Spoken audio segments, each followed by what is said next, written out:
The auditorium buzzed with anticipation, a low hum of voices filling the air as students, faculty, and visitors gathered for what was supposed to be a night of spirited discussion. The energy was electric, the kind that only comes before something big, something memorable. People checked their phones, whispered to their neighbors, and scanned the stage, waiting for the event to begin. As Charlie Kirk took the stage at Utah Valley University, the crowd's attention snapped into focus. Some cheered, others booed, but all eyes were on him. He was a polarizing figure, and tonight, he was at the center of it all. It was meant to be a night of debate, of ideas clashing in the open. The university had promised a forum for free speech, a place where opposing viewpoints could be aired and challenged. The stage was set for a lively exchange, a test of rhetoric and reason. The crowd, supporters and skeptics alike, leaned in, waiting for the next volley of words. Some clutched signs, others wore campaign buttons, but for a moment, everyone was united in anticipation. The tension was palpable, a fragile piece held together by the rules of civil discourse. Then, without warning, a gunshot shattered the moment. The sharp crack echoed off the walls, slicing through the hopeful atmosphere like a knife. In an instant, everything changed.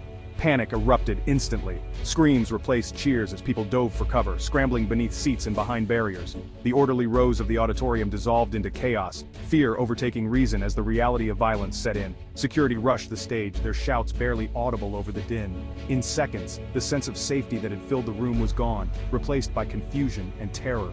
The event staff tried to direct people to exits, but the crowd surged in every direction. In that instant, political lines vanished. Everyone was just trying to survive. Strangers reached for each other, helping those who stumbled or froze in fear. The divisions that had defined the evening melted away, replaced by a shared instinct to escape and protect one another. The American flag behind the stage became a silent witness to tragedy. Its stars and stripes, once a backdrop for debate, now seemed to hang heavy with sorrow, a symbol of unity overshadowed by violence. Charlie Kirk was down. The shock was immediate and total. For a moment, time seemed to freeze as people tried to process what had happened. Emergency responders rushed to his side, their faces grim and focused. The attack was no longer abstract. It was real, and it was personal. Faces in the crowd twisted in disbelief and horror. Some wept, others stared blankly, unable to comprehend the violence that had erupted in a place meant for dialogue. The stage, once a platform for speech, was now a crime scene. Police tape cordoned off the area where moments before ideas had been exchanged. Investigators moved methodically, searching for evidence amid the scattered papers and abandoned belongings. The university, a place of learning, had become a battlefield. The campus, usually alive with the sounds of students and laughter, was now eerily quiet, except for the distant wail of sirens and the hurried footsteps of law enforcement. Sirens wailed in the distance, growing louder as a chilling question hung in the air. Is this the future of American politics? The flashing lights painted the night in red and blue, a stark reminder of the dangers that now shadow public discourse. The shots fired were more than bullets, they were a warning that the divisions in our society, if left unchecked, can spill over into violence.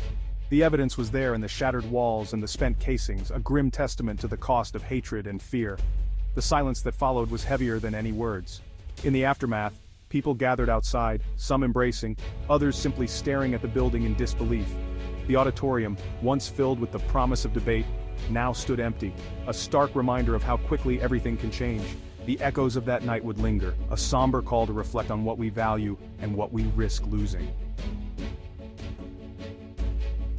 To grasp the impact of this attack, you need to know who Charlie Kirk is. At 31, he's a leading voice in American conservatism and the founder of Turning Point USA. His mission: mobilize young people for freedom, free markets, and limited government. Kirk's reach is massive. His social media presence and campus events shape national conversations. To supporters, he's a warrior for their values. To critics, a polarizing figure accused of stoking division. His events draw protests and headlines, making him a symbol of America's ideological divide. The attack wasn't random, it targeted a movement and a message. It's a terrifying escalation, where political disagreements now risk turning deadly. This moment forces us to confront just how high the stakes have become.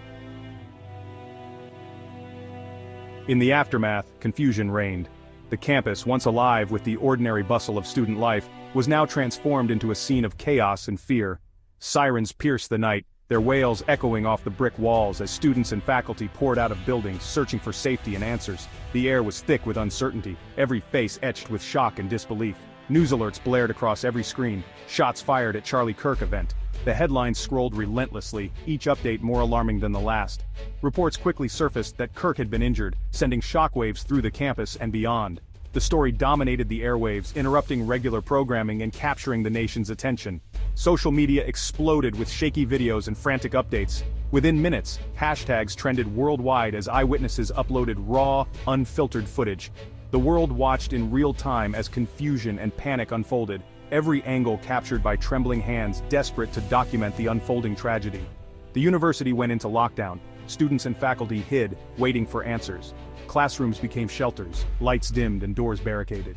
In the silence, whispers of fear and speculation spread. Parents frantically texted loved ones, desperate for any sign of safety. Images of police, SWAT teams, and terrified students dominated the news. Armored vehicles rolled across the quad, officers moved with urgency, and students, some crying, others numb, were led to safety. The campus, once a place of learning, now resembled a war zone. Leaders from both parties condemned the violence, calling for unity and civility. Press conferences were held, statements issued, and for a moment, political differences seemed to fade as the nation's leaders spoke with one voice against the senseless act. For a brief moment, the nation seemed united in shock and grief. Candlelight vigils sprang up across the country, strangers embraced, and prayers were whispered for the victims and their families. The American flag flew at half-mast, a symbol of collective mourning. But that unity was fragile. Beneath the surface, old wounds lingered, threatening to reopen at any moment. The sense of togetherness, so powerful in the immediate aftermath, began to fracture as questions mounted and emotions ran high. Soon, suspicion and blame crept in, and the old divisions resurfaced. News panels erupted into heated debates, and outside the university, arguments broke out among those desperate to assign responsibility. The search for answers quickly became a search for someone to blame. Calls for prayer gave way to calls for accountability. What began as a plea for healing shifted into demands for justice, for action, for someone to answer for the tragedy. Protesters gathered, their voices rising in anger and frustration. The tragedy, instead of healing, became another front in the political war. Commentators clashed on television, protesters faced off in the streets, and the nation's pain was quickly politicized. Each side accused the other, deepening the rift. The peace was shattered, not just by the gunshot, but by the return to partisan battle. The crime scene, marked by shattered glass and police tape, became a symbol of a deeper fracture, one that ran through the heart of the country. The nation's wounds, briefly exposed, were quickly weaponized. Political ads seized on the tragedy, social media feeds filled with outrage and misinformation, and the cycle of blame intensified. The pain of the moment was twisted into ammunition for the next battle. The cycle of outrage resumed, more intense than ever. What could have been a moment of reckoning and unity instead became fuel for deeper division, as anger and fear drowned out calls for understanding. The nation, still reeling, braced itself for the next wave of conflict. The blame game began before the blood dried. Conservatives called the attack the result of left-wing rhetoric and campus hostility. Progressives condemned the violence but warned against blaming an entire ideology. The debate devolved into finger-pointing and whataboutism. For Kirk's supporters, the attack confirmed their fears. They felt under siege. For critics, it was a complex tragedy, not a political talking point. The event didn't unite, it deepened the divide. The fault lines split wide open, exposing a chasm that feels impossible to cross. America's political war had a new bloody chapter. The shooting didn't happen in isolation. It's the latest in a disturbing trend. Political violence is rising in America. From the congressional baseball shooting to the attack on Paul Pelosi, the warning signs have been clear. The line between disagreement and violence is blurring. Political opponents are seen less as rivals, more as enemies. Outraged media and divisive leaders fuel this dehumanization. The attack on Kirk shows that no one is safe, not even on a college campus. The battlefield is expanding. Anyone prominent is a potential target. The question isn't if it will happen again, but who will be next. The sickness in our politics is spreading. The stakes have never been higher. With the 2024 election looming, the shooting is a political earthquake. For conservatives, it's a rallying cry, proof that their way of life is under attack. Expect to see this incident in campaign ads and speeches, fueling calls for law and order. For Democrats, the challenge is to condemn violence without losing control of the narrative. The event deepens the divide, making compromise seem impossible. The risk of further violence at campaign events is now higher than ever. The election has become a fight for survival, not just a contest of ideas. The nation braces for what comes next. As shock fades, questions take over. Who was the shooter? What was the motive? Was this political extremism, personal vendetta, or something else?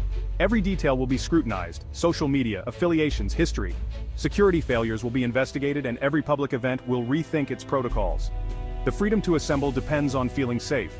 As Kirk recovers, his response will shape the aftermath. Will he call for calm or escalate the fight? His next move could either heal or deepen the nation's wounds.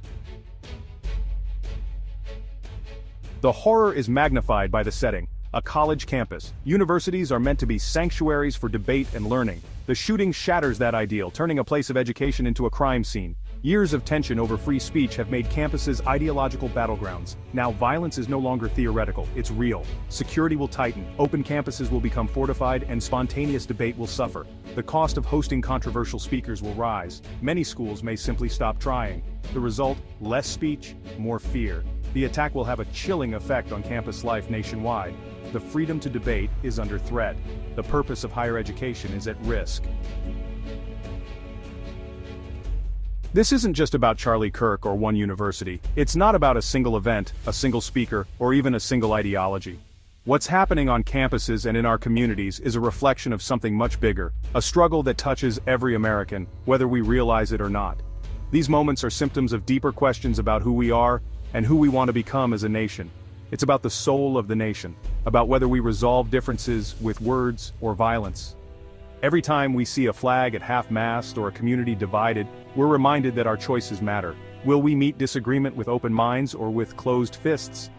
The answer shapes not just our politics but our daily lives, our relationships, and our future. We're at a crossroads. Do we keep escalating, letting anger and suspicion drive us further apart, or do we step back from the brink and choose a different path? This is a moment of decision, not just for leaders but for every citizen. The road we take now will echo for generations. The moment we justify violence for political ends, we all lose. Broken windows and shattered trust can't be easily repaired. When we cross that line, we risk losing the very freedoms and values we claim to defend. There is no good political violence, only chaos and loss. The images of chaos and destruction are not victories for any side. They are warnings of what happens when we let rage override reason. No cause is advanced by destruction. Only the fabric of our society is torn. The choice is ours. Do we keep screaming from our trenches, blaming others for our problems? Or do we demand better from our leaders, our media, and most importantly, from ourselves? Real change starts with honest conversations, not with shouting matches or finger-pointing. We can choose empathy, dialogue, and shared humanity. We can listen, even when it's hard. We can reach across divides, even when it feels uncomfortable. Every handshake, every conversation, every act of understanding is a step toward healing. The struggle is for the future of America, not just one man or movement. Our history is filled with moments of division and moments of unity. The movements that have shaped us, civil rights, women's suffrage, labor rights, were built on the belief that we are stronger together, even when we disagree. We cannot afford to lose it. The anxiety we feel watching the news, the worry in our neighbors' eyes, these are signs that the stakes are real. If we let fear and hatred win, we risk losing the very things that make America worth fighting for. The path forward is uncertain, but the stakes are clear. We don't know exactly what the future holds, but we do know that our actions today will shape it. The choices we make now, at the ballot box, in our communities, in our conversations, will determine whether we move toward hope or despair. Will we let fear and anger define us? Will we allow our worst instincts to take over? Or will we rise above the noise and choose something better? The answer isn't easy, but it is necessary.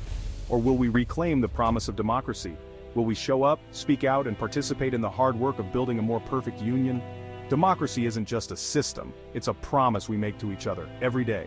The answer depends on all of us. It's not about one leader, one party, or one moment. It's about millions of choices made every day by people like you and me. Together we can choose unity over division, hope over fear, and a future that truly belongs to all of us.